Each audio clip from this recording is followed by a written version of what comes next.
Hello, আসসালামু আলাইকুম everyone. সবাইকে মেডিটেটিভ নতুন ভিডিওতে সবাইকে স্বাগতম। তো আমরা পেডিয়াট্রিক্স এর অনেকগুলো ভিডিও অলরেডি করে ফেলেছি। আমরা পেডিয়াট্রিক্স এর ইম্পোর্টেন্ট ভাইভা এবং রিটেন এর টপিক গুলো নিয়ে কথা বলতেছিলাম। তো আজকে এখন আমরা যেই টপিকটা পড়বো সেটা হচ্ছে জয়েন্ট পেইন অ্যান্ড সোয়েলিং এর কি ডিটি থাকতে পারে? অ্যাকিউট রিউমেটিক ফিভার এবং জুভেনাইল ইডিওপ্যাথিক আর্থ্রাইটিস এই ২ টা আমাদের জন্য বেশি ইম্পোর্টেন্ট। এই ২ টা আমাদের লাগবে। সো আমাদের আজকের ক্লাসে আমরা এই ২ টা নিয়ে কথা বলবো। আমি সাথে আছি ফাইজুল ইসলাম ফয়সাল এবং আমার সাথে আমার বন্ধু অনুপ। তো শুরু করি। Joint pain and swelling.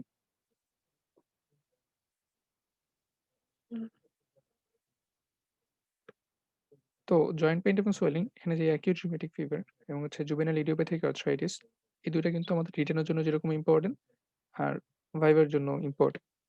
তবে ভাইভাতে এখানে ডিরেক্ট আপনাকে অ্যাকিউট রিউমেটিক ফিভার বা জুভেনাইল ইডিওপ্যাথিক আর্থ্রাইটিস ডিরেক্ট এটা দিয়ে প্রশ্ন করবে না। যেমন আমরা ডিরেক্ট মিজেলস এ ঢুকতে দেখছি, ডিরেক্ট টিবিতে ঢুকতে দেখছি। মানে ভাইভা বোর্ডে কোয়েশ্চেন যখন করবে তখন দেখবেন যে ওই টপিক গুলাতে ডিরেক্ট স্যাররা ঢুকবে। কিন্তু এই অ্যাকিউট রিউমেটিক ফিভার বা জুভেনাইল ইডিওপ্যাথিক আর্থ্রাইটিস এগুলোতে স্যাররা ডিরেক্ট যাবে না। এগুলো হচ্ছে আপনি যখন অন্য কোনো ডিজিজ নিয়ে যখন স্যারদের সাথে কথা বলবেন, তখন যখন আপনাকে এই ডিফারেনশিয়াল ডায়াগনোসিস জিজ্ঞাসা করবে, তখন সেগুলোর মধ্যে তখন এগুলো চলে আসবে। যে তুমি আর কি ডিডি চিন্তা করতে পারো? আচ্ছা তাহলে ওইটা হইলে এটা কি হবে? এটা হইলে এটা কি হবে? ঠিক আছে? সো এইভাবে করে এটা আসলে অন্য জায়গা থেকে প্রশ্নটা এখানের দিকে স্যার আপনাকে নিয়ে আসবে। বুঝতে পারছেন কথাটা? সো আমরা কি বলবো acute rheumatic fever এবং juvenile idiopathic arthritis থেকে? ফার্স্ট অফ অল ১ম কথাই যেটা যে জয়েন্ট পেইন এবং সোয়েলিং নিয়ে আসছে ডিডি কি হবে? এই যে দেখেন, এই ২ টা তো থাকবেই acute rheumatic fever এবং juvenile idiopathic arthritis। সাথে থাকবে হচ্ছে আপনার hemarthrosis। hemarthrosis কি? এটা হিমোফিলিয়াতে আমরা গতকালকে যখন পড়ছিলাম তখন কিন্তু দেখছিলাম যে হিমারথ্রোসিস অর্থাৎ আপনার একটা অ্যাঙ্কেল ফার্স্ট এ শুরু হয় অ্যাঙ্কেল জয়েন্ট দিয়ে। পরবর্তীতে সেকেন্ড মোস্ট কমন হচ্ছে নি জয়েন্ট যেখানে হিমারথ্রোসিস হয়, নি সোয়েলিং হয়ে যায়। হিমোফিলিয়াতে এটা আমরা পড়ছিলাম গতকালকে। তো সেই ছেলের ডিডিতে কিন্তু আমাদের এই ৩ টা মাস্ট বলবেনই। Acute rheumatic fever, juvenile idiopathic arthritis, haemarthrosis. বাকিগুলো আপনি পড়ে ফেলতে পারেন মনে থাকলে ভালো। এখন এখানে কি লেখা আছে দেখেন যে children complains of pain in the limbs but not truly in the joints. Usually occur at night and get relieved by gentle massage. These are probably related to overuse limbs or growing pain. এটা ভাইবার জন্য very, very important. অনেক সময় sir আপনাকে first এই ধরেন জিজ্ঞাসা করল যে, ধরো একটা বাচ্চার পায়ে ব্যথা। সে জয়েন্টের কথা বলে নাই। বলছে পায়ে ব্যথা, লিম্বে ব্যথা। ঠিক আছে? যে pain in the limb, not joint. খেয়াল করবেন কথাটা। বলবে যে ধরো একটা বাচ্চার পায়ে ব্যথা, সে যখন রাত্রে ঘুমায়, সাধারণত রাত্রে ব্যথাটা হয় তো। সো সে যখন রাত্রে ঘুমায় তখন পাটাকে সে কোনো একটা দড়ি দিয়ে বেঁধে রাখে বা হচ্ছে কোনো একটা সাপোর্ট এর সাথে সে দিয়ে রাখে। যাতে করে তার ব্যথাটা ভালো হয়ে যায়। মানে ভালো ফিল করে। এরকম করে আপনাকে একটা সিনারিও প্রেজেন্ট করল। তাহলে আপনাকে যখনই বলবে পায়ে ব্যথা, আপনি তো তখন বলবেন, "sir acute rheumatic fever, juvenile idiopathic rheumatoid arthritis, hemarthrosis" যত জয়েন্টের ডিজিজ আছে সব বলা শুরু করবেন। কিন্তু তখনই আপনি এখানে প্যাঁচটা বাজবে। এটা বলছে কি লিম্বে পেইন। এটা অনেক সময় খুব কমন একটা কেস জুভেনাইল বাচ্চাদের ক্ষেত্রে। এটা হচ্ছে গ্রোইং পেইন বা over use of the limbs এর কারণে গ্রোইং পেইন। ঠিক আছে? সো এটা বলতে পারলে খুব খুশি হবে স্যার। আর যদি না বলতে পারেন তাহলে তো শেষ। ঠিক আছে? ফার্স্ট ইমপ্রেশন ইস ব্যাড। তো এখানে আপনার কি হচ্ছে যে এভাবে একটা সিনারিও প্রেজেন্ট করে আপনাকে বলতে পারে যে এটা আসলে কি হইতে পারে তুমি বলো। তো আপনাকে এটা বলতে হবে এটা হচ্ছে গ্রোইং পেইন। ঠিক আছে? Limb pain not joint pain এটা। ঠিক আছে? ক্লিয়ার? এটুকু বুঝছস? অর্ণব এটা কিন্তু স্যার বলছে এভাবে আলাদা করে পড়তে হবে। হ্যাঁ, ওকে। এখন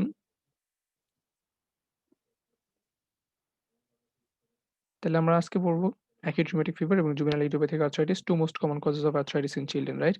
তাহলে acute rheumatic fever. Before going into the details, let me just summary. মানে let me just do the summary. এখানে আমি সামারাইজ করে দিচ্ছি যে কি হচ্ছে এখানে। প্যাথোলজিটা, ইনভেস্টিগেশন, ট্রিটমেন্ট একসাথে বলে ফেলবো। তাহলে আপনার ফার্স্ট এ বুঝতে ক্লিয়ার হয়ে যাবে। আপনারা মনে রাখেন এখানে যে এখানে গ্রুপ এ বিটা হেমোলাইটিক স্ট্রেপ্টোকক্কাল একটা ইনফেকশন হবে। This is very important. আমরা এরকম আরেকটা জিনিস পড়ছিলাম যে স্ট্রেপ্টোকক্কাল ইনফেকশনের হিস্ট্রি থাকে। বলেন তো কোথায়? গতকালকে পড়ছিলাম যে একটা স্ট্রেপ্টোকক্কাল ইনফেকশন বা একটা ভাইরাল ইনফেকশনের একটা হিস্ট্রি থাকবে। ভাইরাল ইনফেকশনের হিস্ট্রি থাকবে। Idiopathic immunopathic thrombocytopenic purpura. মনে আছে অনুপ? ইমিউনো হ্যাঁ, হ্যাঁ, ইমিউন মনে আছে। থ্রম্বোসাইটোপেনিক পারপুরা যেখানে ওই যে হিউম্যান থ্রোমবোসাইটোমেটিক পারপুরা, একটা ভাইরাল মিজেলস, ইনফেকশনের হিস্ট্রি ছিল রুবেলা। যেখানে হ্যাঁ, অ্যান্টিবডি ফরমেশন হয় প্লেটলেটের বিরুদ্ধে। তো এটা কি হচ্ছে যে গ্রুপে বিটা হেমোলাইটিক স্ট্রেপ্টোকক্কাল ফেরিনজাইটিস। তাহলে এখানে স্ট্রেপ্টোকক্কাল একটা ইনফেকশনের হিস্ট্রি থাকতেছে। So this is very important, থাকবেই। আচ্ছা, এবার এর বিরুদ্ধে একটা অ্যান্টিবডি তৈরি হবে, অ্যান্টি স্ট্রেপ্টোকক্কাল অ্যান্টিবডি। তা আমরা মলিকুলার মিমিক্রি পড়ছি। মলিকুলার মিমিক্রি মানে কি? এই যে স্ট্রেপ্টোকক্কাস তার উপরে একটা এম অ্যান্টিজেন থাকে। এম প্রোটিন যেটাকে বলে, স্ট্রেপ্টোকক্কাসের গায়ে একটা এম প্রোটিন থাকে। তাহলে এই এম প্রোটিনের বিরুদ্ধে যে অ্যান্টিবডিটা তৈরি হয়, মানে এটা তো আমাদের বডির জন্য শত্রু। তো এর বিরুদ্ধে যে অ্যান্টিবডিটা তৈরি হয়, সে আমার বডিতে যেখানে এই এম প্রোটিনটার মতো একই সিকোয়েন্সের অন্য এম প্রোটিন আছে, সেসব জায়গাগুলোতেও যেয়ে এফেক্ট করে। অর্থাৎ হার্টের যে মায়োকার্ডিয়াম সেখানেও এরকম এম প্রোটিনের মতো একটা সিকোয়েন্স আছে, জয়েন্টও আছে। তারা সবাই এরকম এম এর মতো দেখতে। তার জন্য আমাদের যে অ্যান্টিবডিটা তৈরি হয় সেটা এদেরকে আলাদা করতে পারে না। সো এদের বিরুদ্ধে তখন যেয়ে এফেক্ট করে। তো এরকম ধরনের হার্টে, তারপর হচ্ছে জয়েন্টে, সিএনএস এ, স্কিনে, সব জায়গায় আমার এই অ্যান্টিবডিটা গিয়ে ইনফেকশন করবে। তাহলে হার্টে গেলে হচ্ছে মায়োকার্ডিয়ামে যে Aschoff nodule this is important. Heart effect করতেছে। জয়েন্টে যেয়ে যে আর্থ্রাইটিস করতেছে। আর সিএনএস, সিডেনহাম কোরিয়া। কোরিয়াটা সিএনএস নিউরোলজিক্যাল ম্যানিফেস্টেশন, জাস্ট একটু মনে রাখলেই হবে। Sydenham chorea. এটার জন্য ট্রিটমেন্ট নেই কোনো। এটা এমনি ভালো হয়ে যাবে। সিডেনহাম কোরিয়া রেস্ট নিতে হবে। রেস্ট নিলে এমনি ভালো হয়ে যাবে। তারপর হচ্ছে স্কিন। স্কিনে কি পাবো? Subcutaneous nodule, erythema marginatum. Subcutaneous nodule এবং এরিথেমা মার্জিনেটাম। ক্লিয়ার? আর হার্টে কি হয়? হার্টের ৩ টা লেয়ারই এফেক্ট করে। পেরিকার্ডিয়াম, মায়োকার্ডিয়াম, এন্ডোকার্ডিয়াম ৩ টাকেই এফেক্ট করে। এজন্য এটাকে বলা হয় প্যানকার্ডাইটিস। ৩ টা লেয়ারকে এফেক্ট করতেছে। তাহলে আমরা প্যাথোজেনেসিসটা কিন্তু জেনে ফেললাম। প্যাথোজেনেসিসের সাথে কিন্তু আমাদের মেজর ক্রাইটেরিয়া, মাইনর ক্রাইটেরিয়াটা চলে আসবে। ঠিক আছে? আমরা জানি যে নিউমেটিক ফিভারকে ডায়াগনোসিস করতে হলে ২ টা মেজর ক্রাইটেরিয়া থাকতে হবে, অথবা ১ টা মেজর ২ টা মাইনর। ১ টা মেজর ২ টা মাইনর, অথবা ২ টা মেজর, ২ টা মেজর অথবা ১ টা মেজর এবং ২ টা মাইনর। এটা হচ্ছে diagnostic criteria of rheumatic fever. এখন এই মাইনর আর মেজর ক্রাইটেরিয়া গুলো কি সেটা আমরা এখন শিখব। এই প্যাথোজেনেসিস যেটা শিখছেন এটা দিয়ে আপনি শিখে ফেলতে পারবেন। তাহলে মেজর ক্রাইটেরিয়া গুলো এই যে দেখেন, হার্ট, জয়েন্ট, সিএনএস, স্কিন, তাই না? এই ৪ টা সিস্টেমকে এফেক্ট করতেছে। সো ৪ টার জন্য যা আছে এগুলো সবগুলোই মেজর ক্রাইটেরিয়ার মধ্যে পড়বে। এই যে দেখেন, diagnosis there are 5 major and 4 minor criteria. Evidence of recent গ্রুপে streptococcal antigen infection থাকবে। একটা এভিডেন্স থাকতে হবে, মাস্ট। এভিডেন্স ছাড়া কিন্তু হবে না। এভিডেন্স থাকতেই হবে। আর শুধু এভিডেন্স থাকলে যে আপনি রিউমেটিক ফিভার বলবেন তাও না। এভিডেন্স থাকতে হবে এবং major criteria, minor criteria fill up করতে হবে। ঠিক আছে? এবং দেখেন মেজর ক্রাইটেরিয়া গুলো দেখেন। উপরে তখন যা পড়ে আসছি আমরা। আর্থ্রাইটিস, জয়েন্ট এফেক্ট করলে। হার্টে প্যানকার্ডাইটিস ৩ টা লেয়ার এফেক্ট করে। নিউরোলজিক্যাল ম্যানিফেস্টেশন বলছে সিডেনাম কোরিয়া। এটা ট্রিটমেন্ট কি? এটা কোনো ট্রিটমেন্ট নেই। এটা স্পন্টেনিয়াসলি ভালো হয়ে যায়। ঠিক আছে? তারপর স্কিনের সাবকিউটেনিয়াস নোডুল এবং এরিথেমা মার্জিনেটাম, এই ২ টা হচ্ছে একসাথে স্কিনে। তাহলে মেজর ক্রাইটেরিয়া কিন্তু আমাদের প্যাথোলজি যেটা পড়ছি সেখান থেকে কিন্তু আমরা শিখে গেলাম। মাইনর ক্রাইটেরিয়ার মধ্যে কি হবে? মাইনর ক্রাইটেরিয়া আপনি এমনিই বলতে পারবেন। এটা একটা ইনফেকশন করতেছে। তো যেগুলো ইনফেকশাস বা ইনফ্লামেশন এর কন্ডিশনে আমরা জানি যে অ্যাকিউট ফেজ প্রোটিন, এগুলো ইনফ্লামেটরি মার্কার। এখানে কি হয়? ইএসআর এবং সিআরপি এগুলো বেড়ে যায়। ঠিক আছে? যখন আপনার বডিতে একটা ইনফ্লামেটরি কন্ডিশন হয় তখন আমাদের লিভার তখন এরকম কিছু প্রোটিন তৈরি করে। সিআরপি, সি রিঅ্যাক্টিভ প্রোটিন তৈরি করে। সো এইজন্য সিআরপি এগুলো বেড়ে যায়। Acute phase protein, ESR, CRP বেড়ে যাচ্ছে। আর ক্লিনিক্যাল ফিচার্স এর মধ্যে মাইনর ক্রাইটেরিয়ার মধ্যে আর ২ টা কথা আসবে। একটা হচ্ছে আর্থালজিয়া, আর একটা হচ্ছে ফিভার। আর্থালজিয়া, আর্থ্রাইটিস ২ টা কিন্তু সেম না। ঠিক আছে? তাহলে আর্থালজিয়া আর হচ্ছে ফিভার মাইনর ক্রাইটেরিয়ার মধ্যে। আর যেহেতু এখানে কার্ডাইটিস করতেছে, সাধারণত এটা হার্ট ব্লক করে। সো প্রলংড পিয়ার ইন্টারভাল, আমরা জানি ফার্স্ট ডিগ্রি হার্ট ব্লক করতে পারে এটা। So prolonged PR interval. So minor criteria just একটু মনে রাখবেন। আর মেজর ক্রাইটেরিয়া কিন্তু আপনার প্যাথোলজিটা দিয়েই আমরা মনে রাখতে পারতেছি। ঠিক আছে? এখন আপনাকে যদি বলি, আপনি আ ইনভি আ ইনভেস্টিগেশন কি করবেন? ডায়াগনস্টিক ক্রাইটেরিয়া তো হয়েই গেল। ক্লিনিক্যাল ফিচার্স গুলো এবং ল্যাব ফাইন্ডিং দিছে ২ টা এখানে। ঠিক আছে? ল্যাব ফাইন্ডিং ২ টা। এই ২ টা হচ্ছে আপনার ইনভেস্টিগেশন। কি? যেহেতু এটা একটা ইনফ্লামেটরি মার্কার, সো ইএসআর এবং সিআরপি বেড়ে যাবে বলছি। ইনফ্লামেটরি মার্কার, সকল ইনফ্লামেটরি কন্ডিশনে আপনার ইএসআর, সিআরপি বেড়ে যায়। সো একটা ইনভেস্টিগেশন আপনি বলে ফেলতে পারবেন। রাইট? এবং যেহেতু এটা হার্টকে এফেক্ট করতেছে, ৩ টা লেয়ারকেই সমস্যা করতেছে হার্টে। সো হার্টে সাধারণত হার্ট ব্লক করে, এটা ফার্স্ট ডিগ্রি হার্ট ব্লক। তো আমরা জানি হার্ট ব্লকে পিয়ার ইন্টারভাল প্রলংড হয়। সো এটা আমরা কোথায় দেখবো? এটা আমরা ইসিজি তে দেখবো। তো আমরা এটা ইসিজি করব। রাইট? তাহলে আমরা এটা ইসিজি করব। তাহলে আমরা আরেকটা ইনভেস্টিগেশন পেয়ে গেলাম। তাহলে কিন্তু আমরা দেখেন ক্লিনিক্যাল ফিচারস পেয়ে গেলাম এখান থেকে। আর এখান থেকে ২ টা ইনভেস্টিগেশন পেয়ে গেছি। এবার আমরা ট্রিটমেন্ট কি দিব? আপনারাই বলেন। তার জ্বর আছে, প্যারাসিটামল দিতে হবে, রাইট? তারপরে তার স্ট্রেপ্টোকক্কাল ইনফেকশনের এভিডেন্স আছে। এই যে plus evidence of group A streptococcal infection. তাহলে এটার যেহেতু এভিডেন্স আছে, সো এটার জন্য আপনার কি দিতে হবে? অবশ্যই অ্যান্টিবায়োটিক দিতে হবে। এখন স্ট্রেপ্টোকক্কাসের বিরুদ্ধে কোন অ্যান্টিবায়োটিক বেশি ভালো কাজ করবে? আমরা জানি পেনিসিলিন জাতীয় ইয়েগুলা এখানে ভালো কাজ করবে। ঠিক আছে? তাহলে এখানে কোন জাতীয় পেনিসিলিন গুলো কাজ করবে? পেনিসিলিন জাতীয় ড্রাগগুলা কাজ করবে। যদি পেনিসিলিন রেসিস্ট্যান্স থাকে সেক্ষেত্রে আমরা এরিথ্রোমাইসিন, এরিথ্রোমাইসিন বা হচ্ছে ক্লিন্ডামাইসিন এরকম কিছু আলাদা ড্রাগ আছে, একটু পরে দেখবো আমরা। সো অ্যান্টিবায়োটিক রেসিস্ট্যান্স এ সেগুলো ব্যবহার করতে পারি। তো নরমালি এখানে পেনিসিলিন ইউজ করা হয়। ঠিক আছে? তাহলে এখন যেহেতু ইনফেকশন হচ্ছে স্ট্রেপ্টোকক্কাল ইনফেকশন, সো আপনি অ্যান্টিবায়োটিক দিবেন। এটা গেল। ফিভারের জন্য প্যারাসিটামল দিবেন। এটাও গেল। ঠিক আছে? তাহলে আমরা কিন্তু এখানে ট্রিটমেন্টের একটা সামারি কিন্তু এখান থেকে করে ফেলতে পারলাম। এছাড়া আর কি করতে পারি? আমি একটু জাস্ট সামারিটা আগে দেখাই নিই। এই দেখেন যা বলছি। ইএসআর, সিআরপি, ইসিজি, এক্স-রে এগুলা। এই যে ট্রিটমেন্ট। ট্রিটমেন্ট কি? এই যে অ্যান্টিবায়োটিক এবং এখানে পেনিসিলিন ট্রিটমেন্ট দেই। পেনিসিলিন যদি রেসিস্ট্যান্স থাকে এই যে এরিথ্রোমাইসিন বা এজিথ্রোমাইসিন বা ক্লিন্ডামাইসিন এগুলো দেই। ঠিক আছে? এইবার আপনাদেরকে আরেকটা জিনিস বলতে চাই, সেটা হচ্ছে এখানে কি হচ্ছে? একটা ব্যথা হচ্ছে না? ফিভার তো হইছে বুঝলাম। এবার জয়েন্ট পেইন হচ্ছে না এখানে? তাহলে জয়েন্ট পেইন কমাইতে হলে আমরা কি দেই? পেইন কমাইতে হলে NSAID দেই। তাহলে যে এখানে অ্যাসপিরিন দিব। তাহলে অ্যাসপিরিন দিলে একটা ড্রামাটিক রেসপন্স, মানে হচ্ছে অ্যাসপিরিন দিলে খুব ভালো কাজ করে, ব্যথা কমে যায়। ঠিক আছে? আবার যেহেতু এখানে আবার হচ্ছে আপনার এই যদি CCF থাকে, যার কার্ডিওমেগালি থাকে তাদের ক্ষেত্রে আবার আমরা প্রেডনিসোলোন দিতে পারি। তাহলে এখানেও কিন্তু আমরা প্রেডনিসোলোন দেই। ঠিক আছে? আর হার্ট ফেইলিউর ডেভেলপ করতে পারে, সো ডিগক্সিন দিতে পারি। এগুলো হচ্ছে আমাদের কমপ্লিকেশনকে ট্রিটমেন্ট করার জন্য। ক্লিয়ার? এখন এখানে আমি কিন্তু সবকিছুর ইন ডিটেইলস সংক্ষেপে একবার বলে ফেললাম। এখন আমরা একটু ডিটেইলস এ কি আছে সবগুলো বলি আবার। অর্ণব, হ্যাঁ ফয়সাল। তাহলে রিউমেটিক ফিভার যদি একটা প্রশ্ন আসে, ক্লিনিক্যাল ফিচারস গুলো দেখে মানে রিটেনের জন্য আমরা লিখতে পারবো না? ইনভেস্টিগেশন ২ টা আর মেজর ক্রাইটেরিয়া, মাইনর ক্রাইটেরিয়া এগুলো বলবো। আর ট্রিটমেন্টে যে অ্যান্টিবায়োটিক আর হচ্ছে তোর যে ওই ব্যথা কমানোর জন্য NSAID, প্যারাসিটামল, সাপোর্টিভ ট্রিটমেন্ট এগুলো কয়েকটা কথা তো লিখতে পারবো নাকি রিটেনের জন্য? এখন আমরা ভাইবার জিনিসগুলো দাগাই, তাহলে কি ইন ডিটেইলস গুলো পড়ি। ঠিক আছে? অবশ্যই। ওকে। হুম।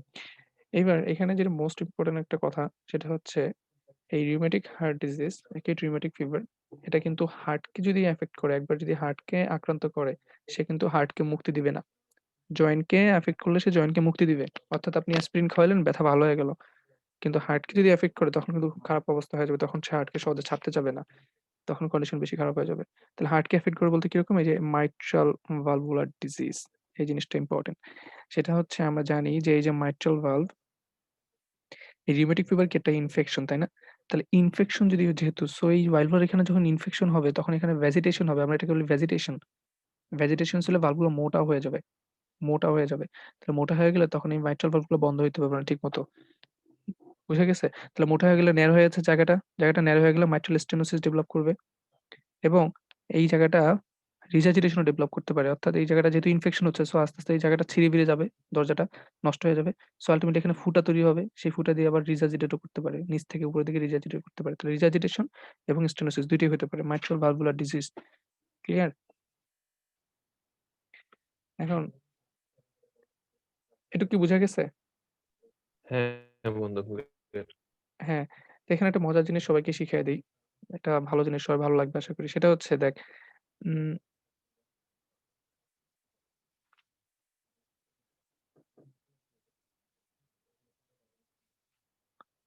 ছবিটা ক্লিয়ার দেখা যাচ্ছে? হ্যাঁ যাচ্ছে। এখন মনে কর এই যে মাইট্রাল ভালভটা এটা মোটা হয়ে গেছে। ঠিক আছে?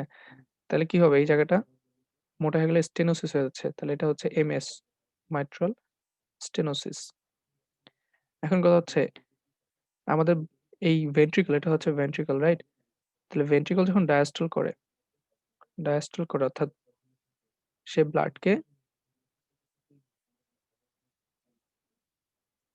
ব্লাড উপর থেকে নিচের দিকে আসবে। তাহলে ভেন্ট্রিকল যখন ডায়াস্টল করবে, তাহলে এখন একটা মোটা ভালভ উপর থেকে যখন ব্লাড আসবে, এই মোটা ভালভটা ফার্স্টে খুলতে হবে, তাই না? তাহলে এমনি ভালভটা নষ্ট হয়ে গেছে। তাহলে এই নষ্ট ভালভটা যখন খুলবে, একটা ভাঙ্গা দরজার সাউন্ড করে না? ক্যাঁ ক্যাঁ ক্যাঁ ক্যাঁ ক্যাঁ এরকম সাউন্ড করে না? বুঝছস? হ্যাঁ, হ্যাঁ। তাহলে যখন এইটা খুলবে ভালভটা, খোলার সময় একটা সাউন্ড হবে। সেটাকে আমরা বলি ওপেনিং স্ন্যাপ। তাহলে ১ম এ আমরা পাচ্ছি একটা ওপেনিং স্ন্যাপ। ঠিক আছে? মাইট্রাল স্টেনোসিস এর ক্ষেত্রে একটা ওপেনিং স্ন্যাপ পাচ্ছি। ক্লিয়ার? এরপরে কি হচ্ছে বলি। ছবিটা কি করলাম?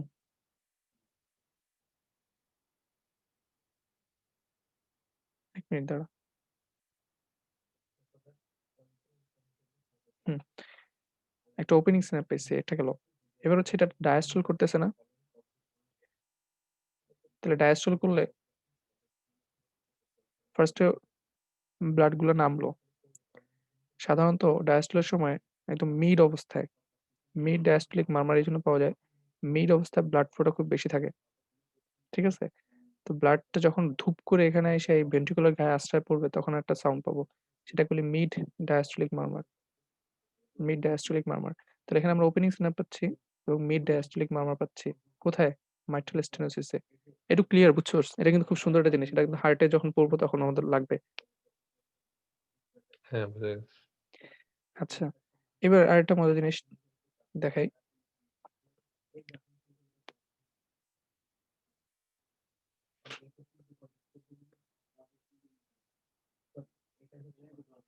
হ্যাঁ, এবার মনে কর এই ভালভগুলা ফুটা, ফুটা হয়ে গেছে। এখানে একটা ইনফেকশন হয়েছে না? সো ফুটা, ফুটা হয়ে গেছে। তো ফুটা, ফুটা হয়ে গেলে নরমালি যখন অ্যাওর্টা দিয়ে ব্লাড যায়, মানে এই মাইট্রাল ভালভ যখন ক্লোজ থাকে অর্থাৎ সিস্টুলের সময় আমরা জানি কি? যখন সিস্টুল হয় তখন এই ভালভটা ক্লোজ থাকে। এখান দিয়ে ব্লাড যাওয়ার কথা না, রাইট? মাইট্রাল ভালভটা ক্লোজ থাকে। এখান দিয়ে ব্লাড যাওয়ার কথা না। এখান দিয়ে ব্লাড যাওয়ার কথা না। কিন্তু এখানে এই যে রিউমেটিক ফিভারের কারণে ভালভটা নষ্ট হয়ে যাওয়ার কারণে ফুটা, ফুটা হয়ে গেছে। সো ব্লাড ইজিলি এখান থেকে স্কিপ করে এভাবে উপরের দিকে উঠে যেতে পারে। এই ফুটা দিয়ে এখানে উঠে গেল। ঠিক আছে? সিস্টুলের সময় নরমালি অ্যাট্রিয়ামে আসার কথা না ব্লাড। এটা বন্ধ থাকার কথা। কিন্তু যেহেতু ফুটা, ফুটা হয়ে গেছে সো এখান থেকে ব্লাড এখানে চলে আসতে পারে। ক্লিয়ার? তাহলে অ্যাট্রিয়ামে যখন আসবে, যখন সিস্টুল করবে, সিস্টুল তো অনেক জোরে বিট করে, তাই না? যখন জোরে প্রেশার দিবে তখন যখন এই পাশ দিয়ে অ্যাট্রিয়াম দিয়ে ব্লাড আসবে, এই অ্যাট্রিয়ামের ব্লাড গুলো আবার এখানে আমরা জানি পালমোনারি ভেইন এসে ঢুকে এখানে, তাই না? সো এই ব্লাডটা ব্যাক ফ্লো করে এই পালমোনারি ভেইন দিয়ে এদিকে ব্যাক ফ্লো করে আমার এখানে যে এক্সিলা, এই যখন এখানে সিস্টুল করবে, সিস্টুলের সময় এক্সিলার দিকেও আমার এই সেম রেডিয়েশনটা চলে যাবে। বুঝতে পারছিস এটুকু? হুম, বুঝা গেছে। তাহলে এখানে যে রিজার্জিটেশন হচ্ছে মাইট্রাল রিজার্জিটেশন, এই মাইট্রাল রিজার্জিটেশন আমরা কি পাচ্ছি? অ্যাক্সিলারি রেডিয়েশন পাচ্ছি। ঠিক আছে? ক্লিয়ার? এখন এখানে একটা সুন্দর নেমোনিক আছে। এটা আমার বন্ধু আরাফাত আমাকে শিখাইছে। আচ্ছা আর্মস। দেখ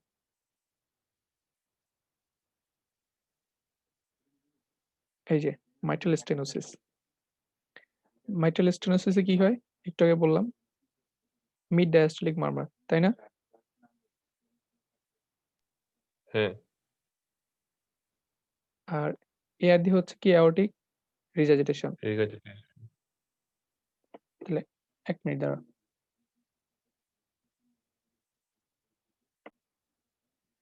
ওকে।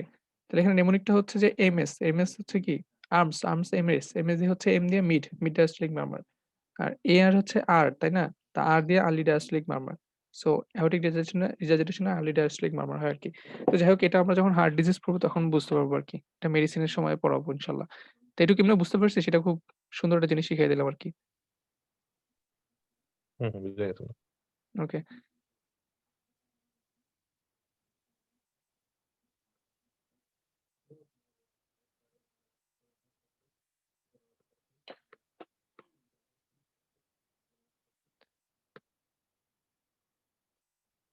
ওকে। এখন দেখি আমরা কি পড়ি? আ ইডিওপ্যাথোজেনেসিস। রিউমেটিক ফিভারের বলছি যে একটা ফ্যারিঞ্জাইটিস, স্ট্রেপ্টোকক্কাল ইনফেকশন হিস্ট্রি থাকবে। এই প্যাথোজেনেসিসটা বলা হয়ে গেছে। এটা আমরা একটু আগে পড়ছি। ক্লিনিক্যাল ফিচার্স কি? এটা চিলড্রেন ৫ থেকে ১৫ বছর বয়সের বাচ্চাদের বেশি হয় এবং higher risky of streptococcal pharyngitis and acute rheumatic fever. ৫ থেকে ১৫ বছর বয়সে এটা বেশি হয়। এটা গেল। For diagnosis ৫ major criteria, 4 minor criteria এগুলা বলছি। এই পৃষ্ঠা শেষ আমাদের। এখান থেকে মেজর ক্রাইটেরিয়া, মাইনর ক্রাইটেরিয়া বলা হয়েছে। এই যে ২ টা মেজর অথবা ১ টা মেজর ২ টা মাইনর। সাথে একটা plus evidence of streptococcal infection. এটা থাকতেই হবে। স্ট্রেপ্টোকক্কাল ইনফেকশন এভিডেন্স না থাকলে কিন্তু হবে না। আচ্ছা, এখানে আমরা দেখি যে পলিআর্থ্রাইটিস যেটা হচ্ছে এটা কিন্তু লার্জ জয়েন্ট ইনভলভ করতেছে। ঠিক আছে? যেমন knee, ankle but juvenile idiopathic arthritis যেটা সেটা কিন্তু হচ্ছে স্মল জয়েন্ট, লার্জ জয়েন্ট ২ টাকেই এফেক্ট করে। আচ্ছা, সেরোলজিক্যাল এখানে ইনভেস্টিগেশন আমরা সেরোলজিক্যাল করলে এএসও টাইটার দেখতে পারি আরকি কমনলি। আমরা স্ট্রেপ্টোককাসের জন্য এএসও টাইটার দেখি। এটা জানি। অ্যান্টি স্ট্রেপ্টোকক্কাল অ্যান্টিবডি দেখি আরকি। আর এই যে দেখ যেটা বলছিলাম এই যে মারমার। এখানে ভালভুলাইটিস করতেছে না? এন্ডোকার্ডাইটিস, মারমার, ভালভুলার এনভায়রনমেন্ট এর জন্য এমএস এর জন্য আমরা কোন মারমার পড়বো তাইলে? মিড ডায়াস্টলিক মারমার মিড পড়বো, তাই না? ডায়াস্ট্রিক মানে জোস, জোস। ওকে। এবার হচ্ছে এই যে কমন মারমার দেখ। এক্সিলাতে রেডিয়েশন হয়। মাইট্রাল রিজার্জিটেশন একটু আগে পড়ছি না? মাইট্রাল রিজার্জিটেশনে এক্সিলাতে রেডিয়েশন হবে এবং এটা সিস্টোলিক মারমার। সিস্টোল করবে যখন তখন কি হবে? অ্যাওর্টার দিকে ব্লাড চলে যাবে। সেখান দিয়ে পালমোনারি দিয়ে এক্সিলার দিকে রেডিয়েশন হবে। একটু আগে যেটা বুঝাইছি। বুঝতে পারছিস? হ্যাঁ, হ্যাঁ। আর এই যে এমএস এ মিড ডায়াস্টলিক মারমার শেষ। এই ২ টাই বলছিলাম আরকি। Carditis result in cardiomegaly and heart failure CCF. Carditis থেকে কি হয়? ইফিউশন হয়। আর ইফিউশন হইলে ইফিউশন হলে পেরিকার্ডিয়ামের মধ্যে পানি জমে গেলে সেটা হার্টকে প্রেস করবে। হার্ট তখন ছোট হয়ে যাবে। হার্ট ছোট হয়ে গেলে তখন সেটা আমরা জানি হার্ট ফেইলিউর এর দিকে চলে যাবে। Congestive cardiac heart failure. Okay fine. Sydenham chorea দেখের একটা নিউরোলজিক্যাল ম্যানিফেস্টেশন জাস্ট এটুকু মনে রাখলেই হবে। পুয়ার স্কুল পারফরম্যান্স, ইনকোঅর্ডিনেশন থাকবে। ঠিক আছে? এটা ট্রিটমেন্ট কি? এটা কোনো ট্রিটমেন্ট নাই। এটা ডিসঅ্যাপিয়ারস উইথ স্লিপ। ঘুমালে ভালো হয়ে যায়। সো এটা কোনো ট্রিটমেন্ট নাই সিডেনহাম কোরিয়ার। যদি প্রশ্ন করে যে এটা ট্রিটমেন্ট কি? নো ট্রিটমেন্ট শেষ। সাবকিউটেনিয়াস নোডিউল, একটা নোডুল থাকতে পারে এক্সটেন্সর সারফেসে। দ্যাটস ইট, আর কিছু লাগবে না। এগুলো কিন্তু এখন আমি ভাইবার জন্য ডিটেইলস বলতেছি। রিটেনে যা লিখতে হবে সেটা কিন্তু আমি ফার্স্টেই বলে ফেলছি। এই যে এখানে এই যে দেখ র‍্যাশ গুলা, এগুলো হচ্ছে এরিথেমেটাস ম্যাকুলার র‍্যাশ। ঠিক আছে? ইনভেস্টিগেশন আমরা কি করব? যেহেতু এটা ইনফ্লামেটরি মার্কার সো আমরা ইএসআর, সিআরপি দেখব। হার্টকে যেহেতু এফেক্ট করতেছে সো ইসিজি দেখব যেখানে পিআর ইন্টারভাল প্রলংড হয়। আর চেস্ট এক্স-রে করতে পারি একটা, সেখানে আমরা কার্ডিওমেগালিটি দেখতে পারি। এই যে ফার্স্টে দেখাইছি যে চেস্ট এক্স-রে কিভাবে কার্ডিওমেগালি দেখায়। যেহেতু এখানে পেরিকার্ডাইটিস করতেছে সো কার্ডিওমেগালিটি দেখবো এখানে আরকি। তো ইনভেস্টিগেশন গুলো পারা যাবে আশা করি। আর এখানে স্ট্রেপ্টোকোকাল ইনফেকশন যেহেতু হইছে এটা দেখার জন্য আমরা একটা থ্রোট সোয়াব নিব, কালচার সেনসিটিভিটি করব। দ্যাটস ইট শেষ। এই যে ১ম যে কথাটা বলছিলাম যে শুধুমাত্র increasing streptococcal antibody titres do not fulfil the মানে শুধুমাত্র এএসও টাইটার ইনক্রিজ দিয়ে আমি ডায়াগনোসিস করতে পারব না। অবশ্যই জোনস ক্রাইটেরিয়াও ফুলফিল করতে হবে। ট্রিটমেন্ট কি হবে? কাউন্সিল, বেড রেস্ট, এফেক্টেড জয়েন্টকে ইম্মোবিলাইজেশন রাখতে হবে। নরমালি একটা পায়ে ব্যথার ট্রিটমেন্ট কি হবে? জয়েন্ট পেইন এর ব্যথার ট্রিটমেন্ট কি হবে? জয়েন্ট পেইন এর ব্যথার ট্রিটমেন্ট আমরা কি করি? জায়গাটা ইম্মোবিলাইজ থাকতে হবে। সেখানে হট বাথ দেই বা কোল্ড কম্প্রেশন ২ টাই এখানে দেওয়া যেতে পারে। ঠিক আছে? তারপর হচ্ছে ওই জায়গাটায় আমরা মানে গরম ছ্যাঁকা দেওয়া যেটাকে বলে আরকি। মানে ব্যথাটা কমাইতে হবে, রিলিফ দিতে হবে। ঠিক আছে? So immobilisation of the affected joint আর হচ্ছে এবার এটা হচ্ছে সাপোর্টিভ ট্রিটমেন্ট আরকি। আর যেহেতু এখানে হচ্ছে স্ট্রেপ্টোকোকাল ইনফেকশন হচ্ছে তার বিরুদ্ধে আমরা অ্যান্টিবায়োটিক দিব। কোন অ্যান্টিবায়োটিক? বেনজাথিন পেনিসিলিন বা ফেনোক্সিমেথিল পেনিসিলিন দিতে পারি। যদি এটা রেসিস্টেন্ট হয় সেক্ষেত্রে এরিথ্রোমাইসিন, এজিথ্রোমাইসিন এগুলা। ক্লিয়ার? এবার কথা হচ্ছে যে যেহেতু পেইন হচ্ছে সো ড্রাগ ট্রিটমেন্ট এর আমরা কি দিব পেইন এর জন্য? আমরা জানি পেইন কমায় প্রোস্টাগ্ল্যান্ডিন ইনহিবিটরস যেগুলো NSAID। ঠিক আছে? এর মধ্যে অ্যাসপিরিন খুব ভালো রেসপন্স দেয়, ড্রামাটিক রেসপন্স। আর এখানে প্রেডনিসোলোন, ঠিক আছে? যেহেতু এটা একটা অটো ইমিউন রিঅ্যাকশন এর মতো মানে অ্যান্টিবডি তৈরি হচ্ছে না এখানে বডিতে ইমিউন অটো অ্যান্টিবডি ফর্মেশন হচ্ছে যেসব অ্যান্টিবডি গুলো আমাদের স্ট্রেপ্টোকক্কাল অ্যান্টিজেনের বিরুদ্ধে যে অ্যান্টিবডি গুলো ফর্মেশন হচ্ছে সেগুলা গিয়ে বিভিন্ন জায়গায় যেয়ে নষ্ট আমাদের হার্ট, জয়েন্টস, স্কিন এগুলোতে সমস্যা করতেছে, তাই না? সো এগুলাকে এই ইমিউনিটি সাপ্রেস করার জন্য এই প্রেডনিসোলোন দিতে পারি আমি। সো প্রেডনিসোলোন এখানে একটা ইফেক্ট আছে আরকি। এবার যে কথাটা বলতে চাচ্ছিলাম প্রিভেনশন দিস ইস ইম্পোর্টেন্ট এটা সিউ দেখ ১৪, ১৬ ২ বারই আসছে। তো প্রিভেনশন আমরা কি বলতে চাচ্ছি? প্রিভেনশন হচ্ছে মনে করেন একটা বাচ্চার ১ম এ স্ট্রেপ্টোকক্কাল ইনফেকশন হইলো। অর্থাৎ মনে করেন ফ্যারিনজাইটিস, সোর থ্রোট একটা ইনফেকশন, বাচ্চার গলায় ব্যথা। তো যখন গলা ব্যথা নিয়ে আসবে, তাকে অবশ্যই আমার তখন চিন্তা করতে হবে যে এইখান থেকে আবার কি হইতে পারে? অ্যাকিউট রিউমেটিক ফিভার ডেভেলপ করতে পারে। সো এইজন্য আমি এখানে আগে একটা প্রোফাইল্যাক্সিস দিতে পারি। প্রাইমারি প্রিভেনশন যেটাকে বলে। মানে যাতে না হয় অ্যাকিউট রিউমেটিক ফিভার না হয় তার জন্য আগেই আমি প্রোফিলাক্সিস দিতে পারি। সো প্রোফিলাক্সিস হিসেবে আমরা এখানে যে পেনিসিলিন ইউজ করি সেটা হচ্ছে ফেনোক্সিমেথিল পেনিসিলিন। ঠিক আছে? তো এই প্রোফিলাক্সিস দিলে তাহলে আমার রিউমেটিক ফিভারটা হবে না। আর সেকেন্ডারি প্রিভেনশন কি? যে একবার হইছে, রিউমেটিক ফিভার একবার অ্যাটাক হইছে, জয়েন্ট পেইন হইছে। এবার তাকে সেকেন্ডারি আবার যেন রিকারেন্ট না হয়, সাবসিকুয়েন্ট অ্যাটাক যেন না হয় সেজন্য সেকেন্ডারি প্রিভেনশন করব। ঠিক আছে? সেটা কি দিয়ে করি? সেটাও বেনজাথিন পেনিসিলিন দিয়ে। আর প্রাইমারি প্রিভেনশন ফেনোক্সিমেথিল পেনিসিলিন দিয়ে। ২ টা আলাদা করে ইয়ে করে পড়ে ফেল। ফেনোক্সিমেথিল পেনিসিলিন আর সেকেন্ডারি প্রিভেনশন বেনজাথিন পেনিসিলিন। এবার এই জিনিসটা এটা দেখ যে রিউমেটিক ফিভার উইথআউট কার্ডিয়াটিস কতদিন পর্যন্ত আমি ট্রিটমেন্ট দিব? 5 years or until 21 years of age whichever is longer. এই জিনিসটা মানে হচ্ছে রিউমেটিক ফিভার উইথআউট কার্ডিয়াটিস তাকে আমি ৫ বছর ট্রিটমেন্ট দিব। এখন সে ফর এক্সাম্পল একটা পেশেন্ট ১৮ বছর বয়সে মনে কর তার এই সমস্যাটা হইল। তাহলে ১৮ সাথে ৫ গুণ করলে ১৯, ২০, ২১, ২২, ২২ হয়ে যাচ্ছে, তাই না? তার মানে ২১ পার হয়ে যাচ্ছে। তার মানে ২১ পার হয়ে গেলে আমার দরকার নেই। আমার ওই ৩ বছর দিলেই হবে until 21 years of age. ঠিক আছে? ২১ বছর পর্যন্তই আমি রিউমেটিক ফিভার ট্রিটমেন্ট দিতে পারব। এটা মেবি এরকমই ছিল এক্সপ্লেনেশন টা। আরেকটু সিউর মানে সিউর ভাবে জানতে চাইলে কেউ একটু দেখে নিস। আমার যতটুকু খেয়াল পড়ে ডেভিডসন এরকম একটা কথা ছিল। যে ২১ বছর পর্যন্ত ট্রিটমেন্টটা দিব আরকি। Rheumatic fever with carditis with residual heart disease খুব বেশি খারাপ অবস্থা সেক্ষেত্রে ৪০ বছর পর্যন্ত দেওয়া যেতে পারে। তো এটা অতটা না জানলেও সমস্যা নেই। এটা এমনি জেনে রাখলাম আরকি। এরপর আমরা জুভেনাইল ইডিওপ্যাথিক আর্থ্রাইটিস পড়ব। তাহলে অ্যাকিউট রিউমেটিক ফিভারের যদি একদম সামারি করতে বলি কি বলব? Major criteria, minor criteria. Minor ক্রাইটেরিয়ার মধ্যেই আমার ইনভেস্টিগেশন গুলো চলে আসবে। কি, কি? ইনফ্লামেটরি মার্কার, ইএসআর, সিআরপি বাড়বে এবং হচ্ছে আমরা ইসিজি করলে একটা পিয়ার ইন্টারভাল প্রলং পাবো। That's it. ট্রিটমেন্ট কি দিব? ট্রিটমেন্ট হচ্ছে বেড রেস্ট, জয়েন্ট পেইন এর জন্য পেইন কমানোর জন্য আমি NSAID দিব এবং হচ্ছে এখানে ইনজেকশন স্টেরয়েড দেওয়া হয় আমরা জানি। ঠিক আছে? স্টেরয়েড দেই। যেকোনো জয়েন্ট পেইন এ কিন্তু স্টেরয়েড দেওয়া হয় ইনজেকশন। সো স্টেরয়েড দিব, NSAID দিব আর হচ্ছে এখানে আমরা এই কি বললাম জানি? হট বাথ মানে যেটা supportive treatment hot bath, hot uh cold compression এই জিনিসগুলো দিতে হবে। আর হচ্ছে অ্যান্টিবায়োটিক দিতে হবে। ঠিক আছে? তবে এখানে একটা জিনিস মনে রাখতে হবে সাধারণত জয়েন্ট পেইন এ আমরা কিন্তু জয়েন্ট ডিফর্মিটি থাকলে মিথোট্রেক্সেট, সালফাসালাজিন, হাইড্রোক্সিক্লোরোকুইন এই জিনিসগুলা দেই। কিন্তু অ্যাকিউট রিউমেটিক ফিভারে কিন্তু কোনো জয়েন্ট ডিফর্মিটি হয় না। যেটা কিন্তু জুভেনাইল ইডিওপ্যাথিক আর্থ্রাইটিস হয়। সো ২ টার ভিতরে ডিফারেনশিয়েট করার জন্য এটুকুও মনে রাখতে হবে। যেখানে আমরা জয়েন্ট ডিফর্মিটির জন্য কিছু ড্রাগ দিব। কিন্তু এখানে কিন্তু কোনো জয়েন্ট ডিফর্মিটি হয় না। সো এখানে ওই ড্রাগ গুলো ইউস করাবো না আমরা। তাহলে রিউমেটিক ফিভার শেষ। ক্লিয়ার? অনব ওকে রিউমেটিক ফিভার শেষ। কোন প্রশ্ন আছে দোস্ত? না দোস্ত কোনো কোয়েশ্চেন নেই। আমার ফোনটা অফ হয়ে যাবে যেকোনো সময়। কতটুকু সময় আছে? আমি বুইঝা নিস যে আমার ফোন অফ হয়ে গেছে। ওকে। এখন হচ্ছে আমরা জুভেনাইল ইডিওপ্যাথিক আর্থ্রাইটিস পড়তেছি। এটা হচ্ছে most common rheumatic illness of the children. ঠিক আছে? এটাও একটা অটোইমিউন ডিসঅর্ডার। এটাও একটা অটোইমিউন ডিসঅর্ডার। তাহলে সবসময় মনে রাখতে হবে সকল অটোইমিউন ডিসঅর্ডার শুধুমাত্র একটা ম্যানিফেস্টেশন নিয়ে আসে না। সিস্টেমিক আদার্স আরো অনেক ম্যানিফেস্টেশন নিয়ে আসে। ঠিক আছে? তো এখন জুভেনাইল ইডিওপ্যাথিক আর্থ্রাইটিস ওয়েট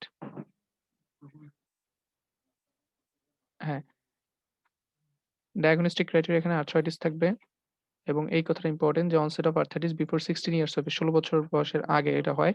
আর ওখানে ওটা পড়ছিলাম ৫ বছর থেকে কত বছর জানি ভুলে গেলাম। ওকে। তো এখানে এটা ইনফ্লামেটরি কন্ডিশন। সো ইনফ্লামেটরি তে কি হয়? একটা জয়েন্ট সোয়েলিং হবে।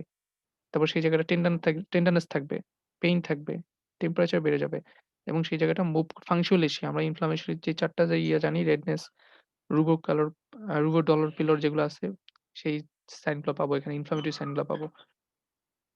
জয়েন্টে। জয়েন্ট সোয়েলিং থাকবে, রেঞ্জ অফ মোশন লিমিটেড থাকবে, টেন্ডারনেস থাকবে, ইনক্রিজ টেম্পারেচার থাকবে দ্যাটস ইট। এখন আমি এখান থেকে চলে যাব ক্লিনিক্যাল ফিচার্স। ক্লিনিক্যাল ফিচার্স এ মনে রাখতে হবে সকল ইনফ্লামেটরি জয়েন্ট পেইন এ মর্নিং স্টিফনেস থাকে। তাহলে এটা হচ্ছে morning stiffness, joint stiffness, morning stiffness মুখস্থ করে ফেল। এবং এখানে স্মল জয়েন্ট, লার্জ জয়েন্ট ২ টাই ইনভলভ হয়। তাহলে মর্নিং স্টিফনেস এই কথাটা খুব ইম্পোর্টেন্ট। সকালবেলা যখন ঘুম থেকে উঠতে যাবে তখন পা একদম শক্ত হয়ে যাবে, নাড়াইতে পারবে না এমন একটা অবস্থা হবে। আর জয়েন্ট ডিফর্মিটি হয় এখানে। দিস ইস ভেরি ইম্পোর্টেন্ট যেটা কিন্তু অ্যাকিউট রিউমেটিক ফিভারে হয় না। তাই ক্লিনিক্যাল এক্সামিনেশন করলে আমরা জয়েন্ট সোয়েলিং পাবো। ওকে। এখন যে কথাগুলো বলতেছিলাম, রিউমেটিক ফিভার এবং রিউমেটয়েড আর্থ্রাইটিস এর মধ্যে এটা হচ্ছে রিউমেটিক ফিভার এবং রিউমেটয়েড আর্থ্রাইটিস না? জুভেনাইল ইডিওপ্যাথিক রিউমেটয়েড আর্থ্রাইটিস এই দুটোর মধ্যে পার্থক্য। মানে রিউমেটয়েড আর্থ্রাইটিস মানে জুভেনাইল ইডিওপ্যাথিক রিউমেটয়েড আর্থ্রাইটিস বাচ্চাদের যেটা হয় সেটাকে আমরা জুভেনাইল ইডিওপ্যাথিক রিউমেটয়েড আর্থ্রাইটিস বলতেছি। তাহলে acute rheumatic fever large joint involve করে। আর জুভেনাইল ইডিওপ্যাথিক রিউমেটিক আর্থ্রাইটিসটা হচ্ছে লার্জ এবং স্মল জয়েন্ট ২ টাকেই। আর রিউমেটয়েড আর্থ্রাইটিসটা সিমেট্রিক্যাল। আর অ্যাকিউট রিউমেটিক ফিভার অ্যাসিমেট্রিক্যাল। তারপর এখান থেকে এই যে বলছিলাম যে অ্যাসপিরিন দিলে খুব ভালো ড্রামাটিক রেসপন্স দেয়। সেটা হচ্ছে অ্যাকিউট রিউমেটিক ফিভার। বলছিলাম যে এরা জয়েন্টকে মুক্তি দেয়। ওষুধ খেলে জয়েন্ট ভালো হয়ে যাবে। জয়েন্টের পেইন ভালো হয়ে যাবে। কিন্তু হার্টের এফেক্ট করলে কিন্তু আর মুক্তি দিবে না। খুব খারাপ অবস্থা হবে। এই কথাটা বলছিলাম অ্যাকিউট রিউমেটিক ফিভারের ক্ষেত্রে। তো ইনভলভমেন্ট অফ হার্ট কার্ডিয়াটিস হয় এখানে। কিন্তু রিউমেটয়েড আর্থ্রাইটিস এর ক্ষেত্রে মনে রাখতে হবে ইউভিআইটিস। এটা একটা অটোইমিউন ডিজিজ। শুধুমাত্র জয়েন্টে যে ইফেক্ট করবে তা না। সিস্টেমিক আরো অনেক ইনফেকশন থাকবে। যেমন চোখে ইউভিআইটিস থাকবে, হেপাটোস্প্লেনোমিয়া থাকতে পারে, লিম্ফেডিনোপ্যাথি থাকতে পারে। এই কথাটা বলছিলাম আমি। চান্স অফ ডিফর্মিটি হাই কোথায়? রিউমেটয়েড আর্থ্রাইটিস এ। ঠিক আছে? অর্থাৎ রিউমেটয়েড আর্থ্রাইটিস হচ্ছে রিল্যাপস অ্যান্ড রিমিশন। একটা জয়েন্টের এই ভালো হচ্ছে, এই খারাপ হচ্ছে, এই ভালো হচ্ছে, এই খারাপ হচ্ছে এরকম করতে, করতে জয়েন্টটা আস্তে, আস্তে নষ্ট হয়ে যাচ্ছে। ডিফর্ম হয়ে যাচ্ছে। জয়েন্ট ডিফর্মিটি থাকবে এখানে। ডিফারেনশিয়াল ডায়াগনোসিস হিসেবে কি আসবে? গ্রোইং পেইন যেটা বলছি যে ফার্স্টে একদম। যে বাচ্চারা ফার্স্টে কমপ্লেইন করতেছে যে রাত্রেবেলা ব্যথা যখন পা কোনো একটা সাপোর্ট দিয়ে রাখতেছে ভালো হয়ে যাচ্ছে। লিম্বে পেইন নট জয়েন্ট পেইন সেটা হচ্ছে গ্রোইং পেইন যেটা বলছিলাম। এবার ইনভেস্টিগেশন কি করব? ইনভেস্টিগেশন এটা হচ্ছে কি ফার্স্ট হচ্ছে ইনফ্লামেটরি। তার মানে ইনফ্লামেটরি সকল ইনফ্লামেটরি মার্কার গুলো দেখব। ইএসআর এবং সিআরপি রেইজড হবে। ইনফ্লামেটরি মার্কার শেষ। এবার বলছি এটা একটা অটোইমিউন ডিজিজ, তাই না? মানে অটোইমিউন ইনফেকশন করতেছে। অটোইমিউন মানে কি? যেখানে আমরা অটো অ্যান্টিবডি পাবো। তাহলে কি অটো অ্যান্টিবডি পাবো? এই যে আনা, অ্যান্টি নিউক্লিয়ার অ্যান্টিবডি আনা পজিটিভ পাবো। তারপর রিউমাটয়েড ফ্যাক্টর আরএফ পজিটিভ পাবো। তারপর হচ্ছে HLA টাইপিং মানে এগুলা জেনেটিক্যাল মানে জেনেটিক প্রিডিসপোজিং থাকে। HLA টাইপিং এটা HLA হচ্ছে HLA জিনে যদি এই মানে জেনেটিক্যাল প্রিডিসপোজিশন থাকবে। সো HLA একটা পজিটিভ থাকবে। ঠিক আছে? আর জয়েন্টে আমরা এক্স-রে করতে পারি। তাহলে এখানে আমরা নরমালি আর্থ্রাইটিস এ যা করা লাগে সেগুলা করব। ওই জয়েন্টের একটা এক্স-রে করব। দেন ইনফ্লামেটরি মার্কারস ইএসআর, সিআরপি গুলো দেখব। অটো অ্যান্টিবডি দেখব। যেহেতু এগুলো ইমিউন ইনফেকশন। সো আনা পজিটিভ পাবো, রিউমাটয়েড ফ্যাক্টর পজিটিভ পাবো। ঠিক আছে? এই ২ টা ইম্পোর্টেন্ট। আনা এবং রিউমাটয়েড ফ্যাক্টর এই ২ টার কথা বলতে হবে। ANA positive and rheumatoid factor positive.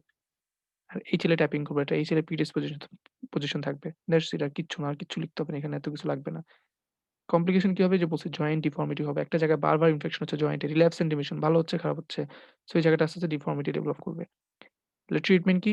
১ম এ হচ্ছে keep the patient symptom free অর্থাৎ পেইন আছে। সো পেইন ভালো করার জন্য আমরা NSAID দিব। আরো বেশি খারাপ অবস্থা হলে পেইনে আমরা সাধারণত ইনজেকশন দেই, স্টেরয়েড দেই। সো স্টেরয়েড দিলে ব্যথা ভালো হয়ে যায়। সো সিম্পটম ফ্রি পেইন ভালো করার জন্য আমরা ড্রাগ ট্রিটমেন্ট NSAID দিব এবং স্টেরয়েড দিব। আর নন ড্রাগ ট্রিটমেন্ট, নন ফার্মাকোলজিক্যাল ট্রিটমেন্ট এর মধ্যে জয়েন্টটা মুভ করা যাবে না, রেস্টে থাকতে হবে। হট বাথ, কোল্ড কম্প্রেশন এগুলো দিতে হবে। এগুলো হচ্ছে নন ফার্মাকোলজিক্যাল ট্রিটমেন্ট। ঠিক আছে? আর যেহেতু জয়েন্ট ডিফর্মিটি হতে পারে, সো আমাদের এখানে কিছু জয়েন্ট ডিফর্মিটি হলে মনে রাখতে হবে জয়েন্ট ডিফর্মিটি। সকল জয়েন্ট ডিফর্মিটিতে আমরা কিছু ড্রাগ দেই। সেগুলোর নাম হচ্ছে DMRD মানে ডিজিজ মডিফাইং এই দেখাচ্ছি।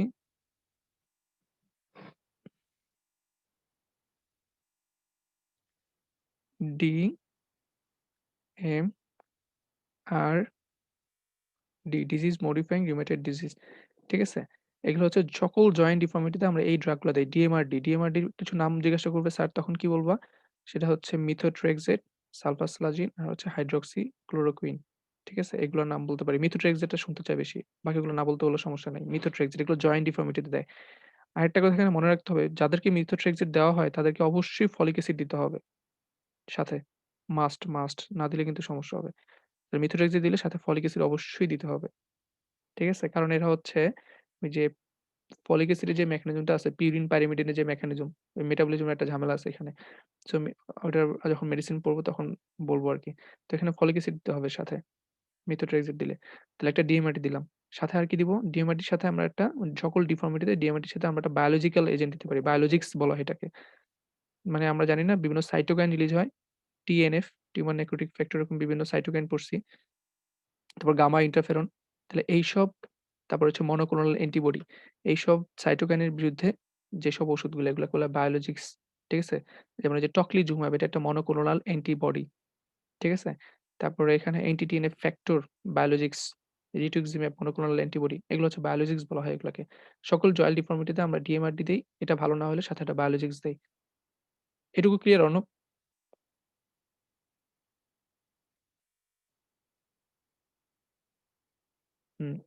অনবের মনে হয় ৪ শেষ হয়ে গেছে। হ্যালো? হ্যাঁ, এটুক ক্লিয়ার? হ্যাঁ বন্ধু ক্লিয়ার। ওকে। তো এখন হচ্ছে তাহলে আমরা কি করব? ব্যথার জন্য এই যে বলছি NSAID দিব। NSAID কোনগুলা দিব? এই যে Naproxen। Naproxen হচ্ছে নন সিলেক্টিভ COX-1 এবং COX-2 ২ টাকেই ইনহিবিট করতে পারে। তারপরে Ibuprofen এটাও COX-1, COX-2 ২ টাকেই ইনহিবিট করতে পারে। ঠিক আছে? তাহলে একটা নন সিলেক্টিভ NSAID দিব ব্যথা কমানোর জন্য। DMRD বলছি, বায়োলজিক্স বলছি। আর স্টেরয়েড দিব। যখন খুব বেশি পেইন হয়, গ্রামে কিন্তু যত কোয়াক আছে জয়েন্ট পেইন নিয়ে গেলেই তারা ইনজেকশন মারে। বলে যে, "ভাই ইনজেকশন দিলে ভাল লাগে।" এই ইনজেকশনই হচ্ছে এই যে স্টেরয়েড ইনজেকশন যেটা দিলে আসলে ব্যথাটা খুব ভাল লাগে। আসলেই ইন্ট্রা-আর্টিকুলার ইনজেকশন দিয়ে দিই আমরা। আর এখানে অবশ্যই কি বলছি মেথোট্রেক্সিট দিলে তার সাথে ফলিক অ্যাসিড দিতে হবে। আর যেহেতু জয়েন্ট ডিফর্মিটি হচ্ছে, সো জয়েন্টের একটু গ্রোথ এর দরকার আছে না? সো ক্যালসিয়াম, ভিটামিন এগুলো দিতে হবে। বোনের মিনারেল ডেনসিটি ঠিক রাখার জন্য। এটা কিন্তু সকল মানে জয়েন্ট পেইন হইলেই এই ড্রাগ গুলা ইউজ করে মোটামুটি। এগুলোর মধ্যেই কমন পাওয়া যাবেন সবকিছু। যেই বেসিক গুলা বলছি এটা দিয়ে মেডিসিনের পড়াটাও ক্লিয়ার হয়ে যাবে আশা করি।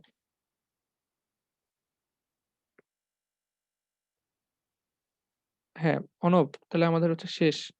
Connective tissue juvenile idiopathic rheumatoid arthritis আর হচ্ছে অ্যাকিউট রিউমেটিক ফিভার। এই ২ টা ইম্পোর্টেন্ট, রিটেন এর জন্য ইম্পোর্টেন্ট এবং ভাইবার জন্য ইম্পোর্টেন্ট বলতে হচ্ছে ডিরেক্ট এরা ভাইবার ডিরেক্ট কোয়েশ্চেন করবে না। অন্য কোয়েশ্চেন থেকে এখানে আসবে আরকি এরকম বলছিল স্যার। তো এই ভিডিওটি এখানেই শেষ করছি। সবাই ভালো থাকবেন। আমরা নেক্সট ভিডিওতেই ইনফেকশাস ডিজিজ গুলো নিয়ে কথা বলব ইনশাআল্লাহ। তো সবাই থেকে বিদায় নিচ্ছি। আল্লাহ হাফেজ। ইনশাআল্লাহ।